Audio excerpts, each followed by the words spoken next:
you can understand my bad pronunciation. Today's scripture is Jonah chapter 1, verse 4 to 10. Jonah, book of Jonah, chapter 1, from verse 4 to 10.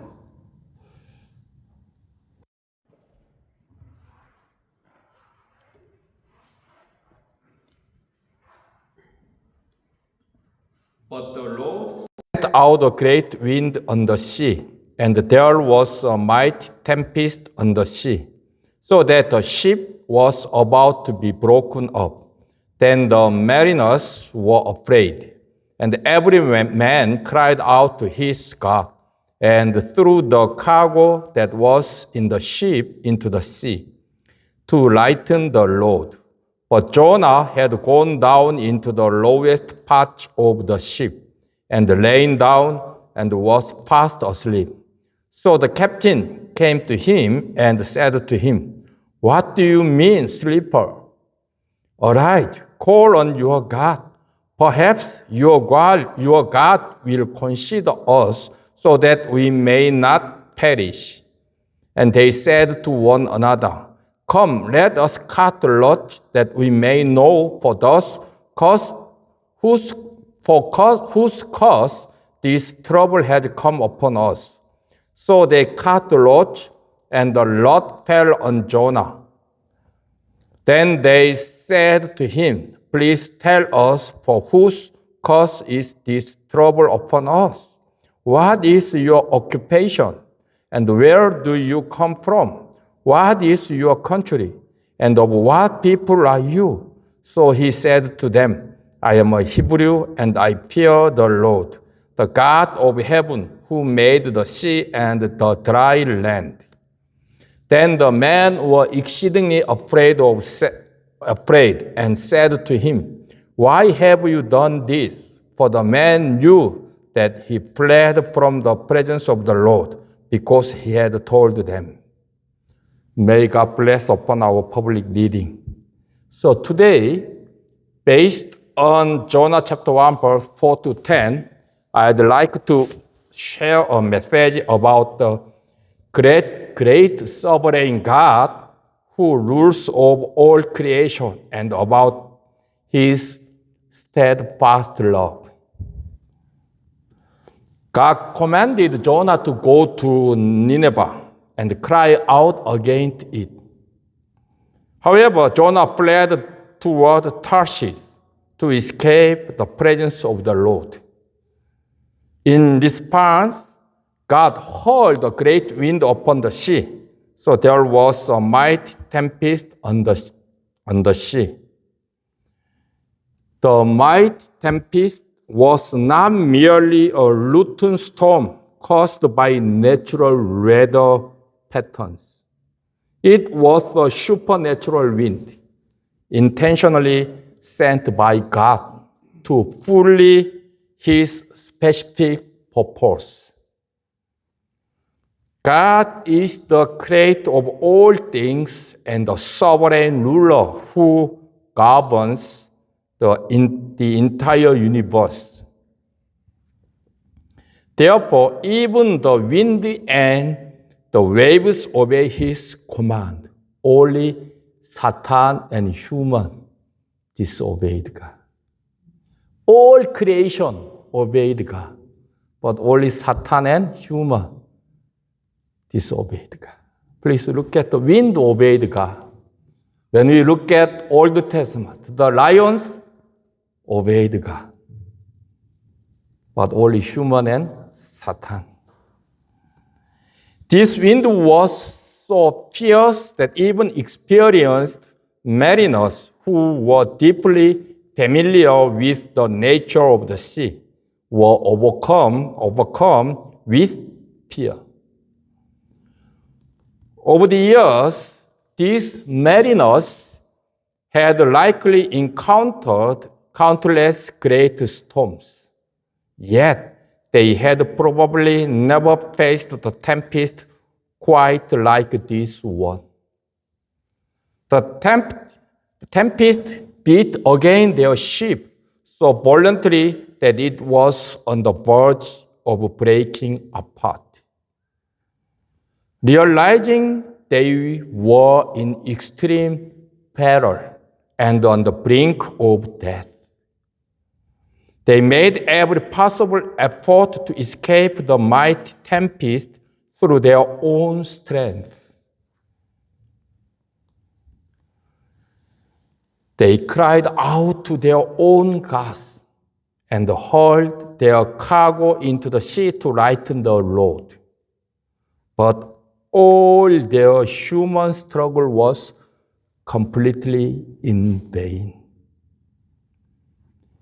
Any human effort that opposed the will of God is ultimately useless, because God is the sovereign ruler of the universe.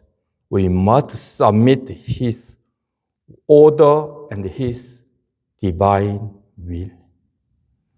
In our own lives as well, many fierce storms arise due to our Jonah-like disobedience. Also me too, in my life. If we try to overcome those storms through our effort alone, all our hard work will be for nothing, in vain. Jonah was the one who sinned, yet innocent people suffered the consequences.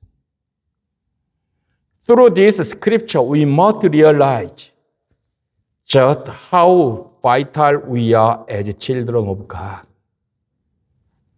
We need to recognize the profound impact and influence we carry in our workplace and communities. From 1997 to 2001, South Korea suffered through a severe foreign exchange crisis. Many companies were closed, as numerous companies went bankrupt, and the nation faced default due to a critical shortage of foreign reserves. So our government officially applied for bailout from the IMF, International Money Fund. From that point until 2001, the IMF managed Korea's economy, and countless businesses collapsed. Many companies were closed. Also, Kia, Kia. At that time, the owner was changed. Kia was separated from Hyundai. It's individual company. But Hyundai, at the time, Hyundai, the take Kia. Also, Daewoo. The Daewoo has disappeared now. At that time, big company, small company, it doesn't matter. Many company was closed. So many people lost their job. So we collect the gold. In Korean culture, when my baby have the first birthday, every relative give as the gift gold ring. So also many people brought gold ring, gold necklace to the government to pay back our debt to IMF. Also, I gave my children gold ring. If I keep that gold ring, maybe I become rich nowadays. Because gold price is so increased nowadays. I have got more than 10 gold rings. It was so expensive. During that painful season, a brother shared a powerful testimony in our assembly. Every Wednesday, this stage is free for any brothers on Wednesday at the time in our assembly. So any brothers come to here and they shared their testimony. There was no order by the guidance Holy Spirit. Any brother come to here and share their testimony, not teaching, share their testimony, sharing their testimony. He confessed that God was preserving his company from bankruptcy simply to provide for him and his family. Because only he was born again, saved in his company. He shared that, humanly speaking, the company's financial situation should have led straight to insolvency. Yet, in ways beyond human imagination, God protected and sustained his company. Then he added, because of me, my colleagues are able to keep their jobs and not lose their livelihood because of me. He told like that. He told it was a miracle. His company wasn't closed. It was a miracle. As God's children, we should always remember that our workplace and communities can either be blessed or suffer harm because of us. We are God's focus. Therefore, we should strive to be positive and godly influence wherever God has placed us. Jonah, however, was in a state of deep spiritual darkness. Because of his disobedience, God sent a great storm, causing the mariners to suffer losing their valuable cargo and property. Yet, Jonah, completely oblivious to the chaos around him, had gone down into the hold of the ship and fallen fast asleep. The scripture clearly notes that Jonah went down to Joppa and had gone down into the lowest part of the ship. He was going down. In other words, his spiritual state was continuously spiraling down into deeper and deeper darkness. The root cause of Jonah's descent into spiritual darkness was his disobedience to the word of God. This is precisely why we should work in obedience to his command. When we disobey God's word, we too can fall into the same spiritual blindness and apathy that trapped Jonah. King David reflected on these truths when he confessed Psalm 139. He says, "Where can I go from your spirit? Or where can I flee from your presence? If I ascend into heaven, you are there. If I make my bed in hell, behold, you are there. If I take the wings of the morning and dwell in the uttermost parts of the sea, even there your hand shall lead me, and your right hand shall hold me. If I say, surely the darkness shall fall on me, even the night shall be light about me. Even the night shall be light about me. Indeed, the darkness shall not hide from you. But the night shines as the day. The darkness and the light are both alike to you. Psalm 139, verse 7 to 12 says like that. This passage vividly expresses the omnipresence and omniscience of God. There is no place in the entire universe where human beings can escape God's rule or His sight. It is impossible for anyone to flee from the presence of the Lord. David even proclaimed that hell, the realm of the dead, is under God's absolute sovereignty.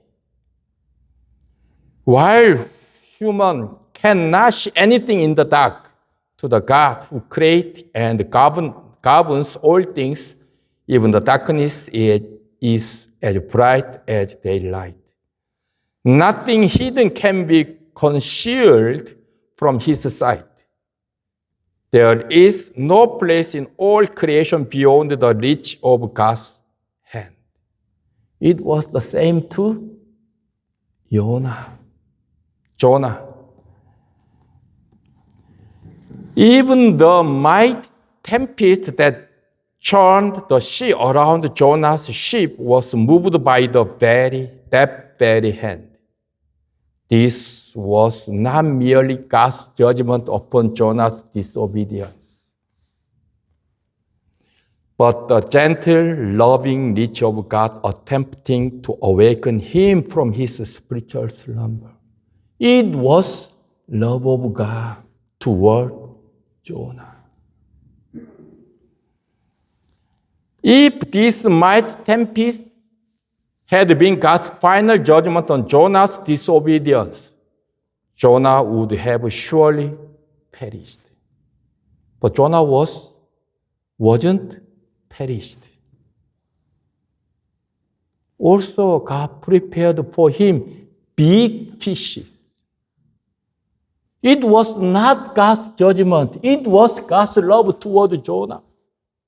The big great wind.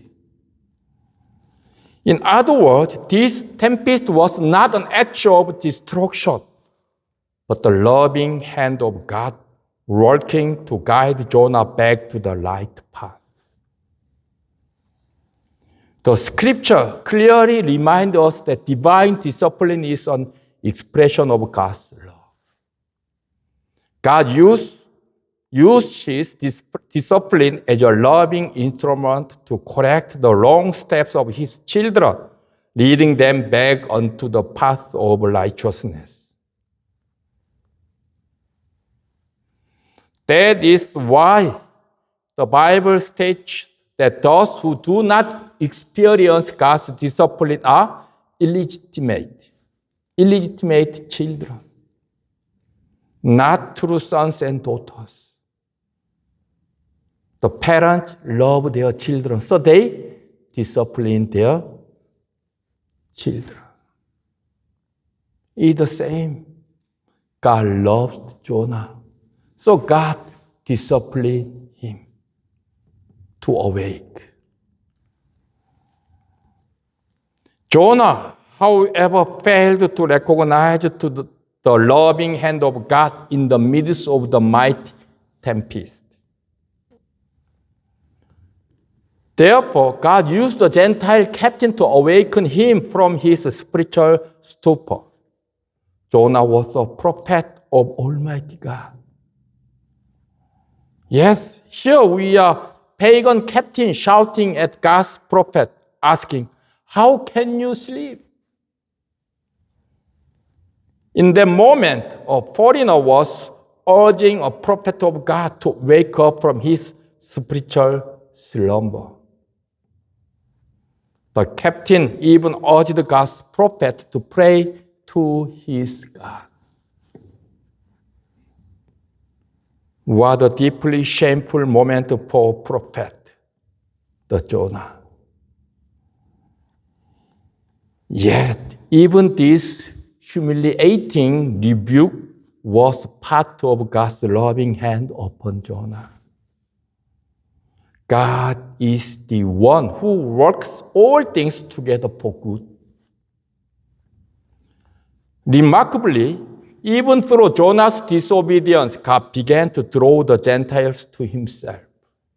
When we look at later verse, they worship God. The Gentiles believe God. The captain told Jonah, perhaps your God will consider us so that we may not perish. At this point, the captain's eyes began to shift away from his idols and toward the one true God. He came to realize that the idols he had served were utterly powerless to save them from danger. He realized their God couldn't save them from that mighty storm. Thus, he placed his lingering hope in the God whom Jonah believed in. If your God consider us, we shall not perish. The mighty tempest sent by God was an expression of his loving hand, not only toward Jonah, but also toward the pagan captain and his crew who worshipped idols. Through all of this, God was accomplishing his good purpose.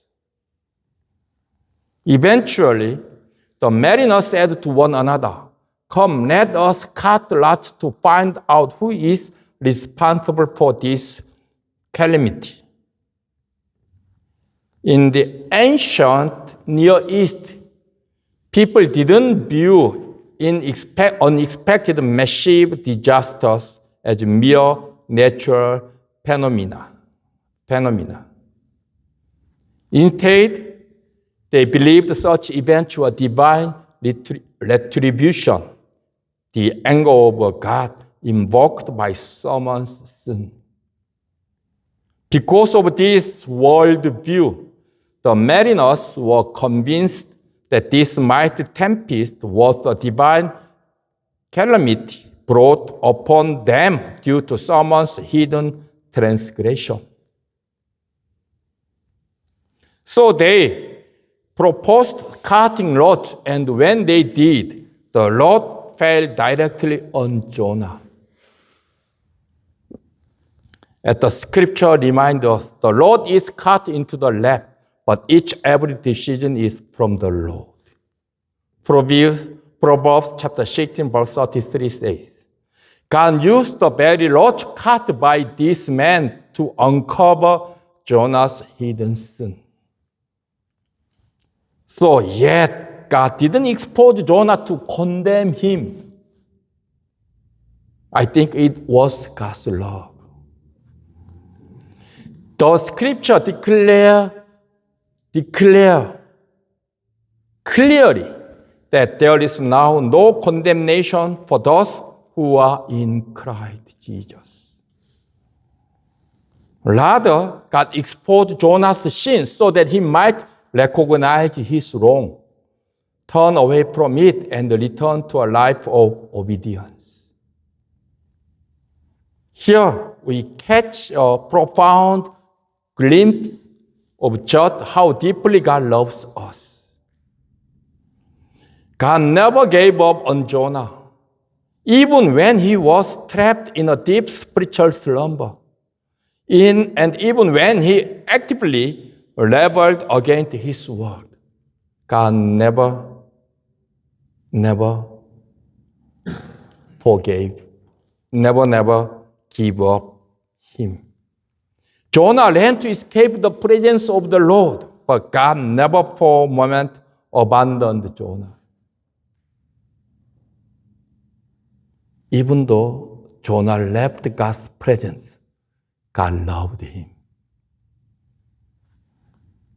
This is how deeply God loves us. Our salvation is completely secure, not because we always live a perfect faith or work in flawless obedience, but because of God's unchanging love. A love that will never leave us nor forsake us under any circumstance. So our salvation is 100% secure, perfectly. Through these pagan mariners, God gently brought Jonah face to face with his true identity. They bombarded him with 5 searching questions. Whose curse is the trouble upon us? What is your occupation? Where do you come from? What is your country? From what people are you? It reminds Jonah's identity. Through their relentless questioning, Jonah was forced to remember who he truly was. So he came to realize that he was a Hebrew, pure of the Lord, the God of heaven who made the sea and the dry land.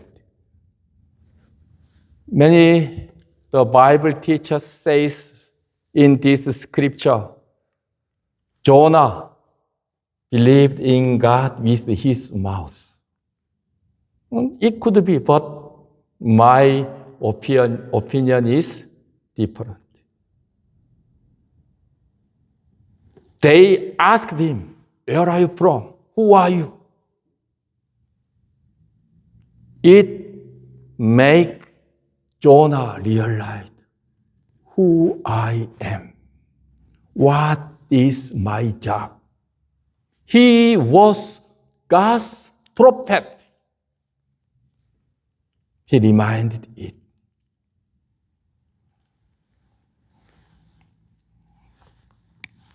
This moment led him to confess his sin openly. That he was running away from the presence of the Lord. He openly said, he confessed his sin to others. Why?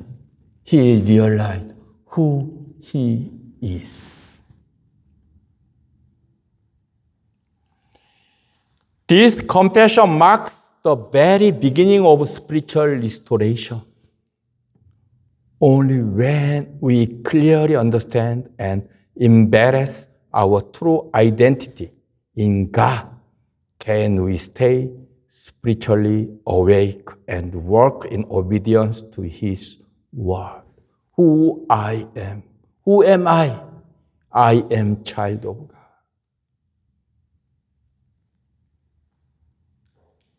It means I don't live for this worldly glory.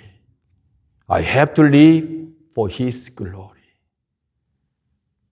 You know, when God guided Israel people at the wilderness, they looked upon the sky because of the cloud. Why? The cloud is a stop, they must stop. The cloud move, they have to move. They always look upon the above. It is the same. Because we are children of God, we always think about above things, not these worldly things. When Israel people look upon the sky, when they look upon the cloud, they realized God's presence. God was there in the cloud. The cloud means God's presence. So they realized God's presence. So they were led by God. But when they look at this world, they failed. They couldn't be led by Holy Spirit, by God. So we have to know who I am. We are not worldly person. We are heavenly person. When we realize it, we can live as the children of God in this world.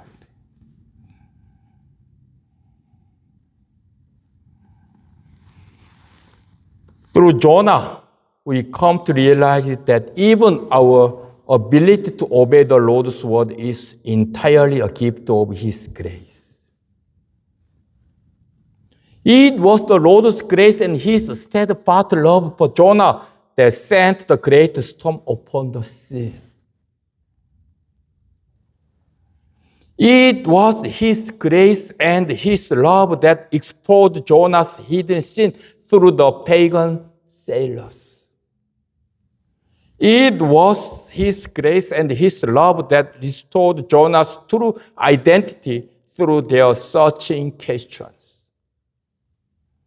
And it was His grace and His love that brought Jonah to recognize and confess his sin.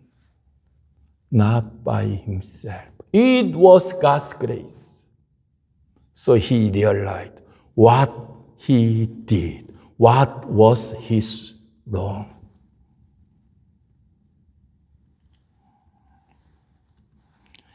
In the very same way, every circumstance that unfolds in our lives is a product of His grace and a testament of His love for us. All things that happened in our life is God's grace in our life. Bad things, good things, it doesn't matter. God allowed it for me to guide me in the best way, like Jonah.